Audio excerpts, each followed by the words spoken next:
let's talk about the events of my Catwoman movie in my DC Cinematic Universe. The Catwoman movie is a prequel. It takes place technically before the events of like most of the rest of the DC Cinematic Universe with the exception of the Justice Society movies. And it follows Catwoman from like her childhood until she becomes Catwoman. She's born a bastard daughter of Carmine Falcone, and the very first scene in the movie is her mother trying to convince Carmine that she is his daughter. Unfortunately, Carmine's wife is right next to him as this accusation is made, and so Carmine has Selina's mother killed, and Selina is put into the Gotham foster care system. She lives a pretty rough life and eventually forms best friendship slash sisterhood with a fellow orphan, Holly Robinson. And as Selina grows up, she vows vengeance on her father. Selina then becomes a cat burglar to, one, specifically rob Carmine Falcone, and two, because she needs to pay for Holly Robinson's medical treatments as Holly gets diagnosed with cancer. This goes on for a little while, and Holly's medical bills eventually get so high that Selina has to not rob Carmine, but she has to hit an even bigger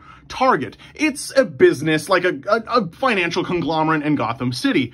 And she pulls it off, and she gets away with a lot of money, but is immediately confronted by the League of Shadows. It turns out that conglomerate was one of their many legitimate fronts for financing the League, and they were impressed that she managed to rob them and get away. And so Talia al Ghul offers Selina a job. And by offers, I mean she tells her she's in the League now, and if she says no, they're gonna cut her head off. And so then Selina gets taken off to the headquarters where they train all of the League of Shadows people, and she begins training within the League.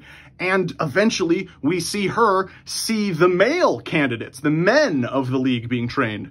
And she gets a little bit of a crush on the candidate who's chosen the mantle of the Bat. Once you join the League of Shadows, you have to choose a mantle to live up to get rid of your old identity to form a new one for the League. And Selina, of course, chooses the mantle of the cat. Because Holly Robinson, her little sister, who she always refers to as Kitten, she views that she kind of wants to honor that a little bit, you know? So in the background of Selina's movie, we're getting like Batman Year Zero, Batman Year -1 stuff. Eventually, Selina graduates and is sent back to Gotham City. She is installed as a wealthy socialite, and her job is to specifically seduce, rob, and get information out of anyone the League tells her to in the city of Gotham. And so that's exactly what she does. And then, now that she's like really set up, she has good gear, assassin training, she's a master martial artist, she decides, I'm really gonna fuck over Carmine Falcone now. And the League gives it the all clear because it's local organized crime. They don't really that's way too small potatoes for them to give a shit about. And so once again, while she is fucking with Carmine Falcone's stuff,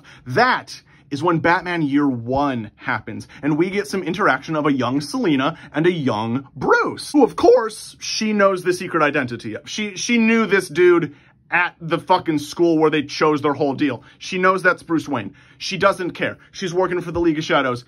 He fucking quit. And as I mentioned in my Gotham video, this is the time when the Joker is happening in the background. Batman made his first appearance, the creation of the Joker happened, and then Joker, now as the holiday killer before he's made his grand reveal as Joker, is offing Carmine Falcone's family. And so we'll get some scenes of her maybe trying to meet and talk to her half-siblings, and even forming a sibling-like bond with one of them before they're killed by the holiday killer, who later is revealed to be the Joker. But mostly we're going to be focusing on her screwing over Carmine. She gets her revenge on Carmine. She is instrumental in the taking down of his entire organization. And in the end of the movie, she decides not to kill him. She wants Carmine to live. She wants him to live and see a world where his name means nothing. And also during this movie, this is when we begin sowing the seeds that Batman and Catwoman kind of got a thing going on. And that's the Catwoman movie in my DC Cinematic Universe.